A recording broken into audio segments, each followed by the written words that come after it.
అమాయక రైతులను నన్ను 37 రోజుల పాటు జైల్లో పెట్టి తప్పుడు కేసులు పెట్టినందుకు ఈరోజు న్యాయస్థానం గౌరవించి నన్ను విడుదల చేసినందుకు ఈ సమావేశం ఏర్పాటు చేసిన గౌరవనీయులు పార్టీ వర్కింగ్ ప్రెసిడెంట్ మాజీ మంత్రులు కేటీ రామారావు అన్న గారికి, శాసనమండలిలో ప్రతిపక్ష నాయకులు మధుసూనాచార్య గారికి, గౌరవ శాసనసభ్యులు, శాసన మండలి సభ్యులు, పత్రికా, ఎలక్ట్రానిక్ అండ్ మీడియా మిత్రులందరూ కూడా పేరు పేరున ధన్యవాదాలు తెలియజేసుకుంటున్నాను.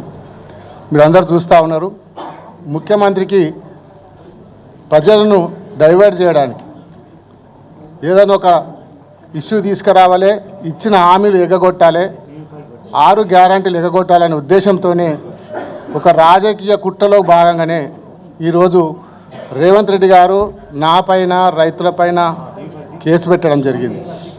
అక్రమంగా జైలుకు పంపినాడు. న్యాయస్థానం ఉంది, ధర్మం గెలుస్తుంది. తప్పకుండా న్యాయస్థానంలో ఎప్పటికైనా ధర్మమే గెలుస్తుంది. ఎన్ని తప్పుడు కేసులు పెట్టినా భయపడేది లేదు. ఇట్లాంటి తప్పుడు కేసులు ఎన్ని పెట్టినా బెదిరేది లేదు.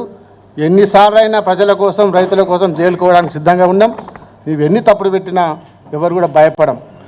ఇది ఒక కుట్ర, మీరందరూ చూసినారు. నాకే అలా ప్రమేయం లేదు. ఆ సంఘటన జరిగినప్పుడు పత్రికా సోదరులు మీరు కూడా ఉన్నారు ఇక్కడనే. 11వ తారీఖు నాడు 12 గంటల నుంచి 1:30 వరకు నేను భవన్లో ఉన్నాను.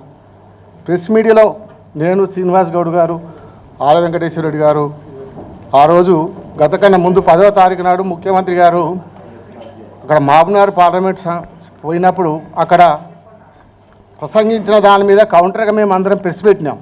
లక్ష్మణరెడ్డి అందరం స్వయాన మీరే చూసినారు. నేను ఇక్కడ హైదరాబాద్లో ఉన్నాను. నాకు ఎలాంటి సంబంధం లేకుండా, నాకు ఆ కేసుతో, దాడితో సంబంధం లేకుండా కావాలని కేసులో ఇరికిచ్చి రేపు కొడంగల్లో రాజకీయంగా అనగదొక్కాలనే ఉద్దేశంతో నన్నే తప్పుడు కేసులు ఇరికిచ్చినాడు. దాని తర్వాత నా ద్వారా మీరందరూ చూసినారు, పొద్దున 7 గంటలకు నన్ను అరెస్ట్ చేసినప్పుడు నేను ఫస్ట్ పోలీసులను ఒకటే అడిగాను, అరెస్ట్ వారెంట్ ఉందా మీ దగ్గర, ఎఫ్ఐఆర్ కాపీ ఉందా, నాకు చూపియండి, అప్పుడే అరెస్ట్ చేయండి అని చెప్తే మా దగ్గర పైన ఆదేశాలు ఉన్నాయి, మా దగ్గర ఏం లేదని చెప్పి బలవంతంగా నన్ను కార్లు ఎక్కించుకొని తీసుకొని పోయి వికారాబాద్ డిటిసి సెంటర్లో పెట్టి అక్కడ 11 గంటలకు ఎస్పీ గారు రావడం జరిగింది. నేను ఎస్పీ గారిని కూడా ప్రశ్నించిన, సార్ నన్ను ఎందుకు అరెస్ట్ చేసిర్రు, మీ దగ్గర అరెస్ట్ వారెంట్ ఉందా, ఎఫ్ఐఆర్ ఉందా అంటే మాకు కూడా పైకి ఆదేశాలు ఉన్నాయి అందుకే చేసినాం అని చెప్పి సాయంత్రం వరకు 3 గంటల వరకు పరిగిలో కూర్చోబెట్టి 4 గంటల ప్రాంతంలో కొడంగల్ హాస్పిటల్ తీసుకుపోయి హెల్త్ చెకప్ చేసినారు.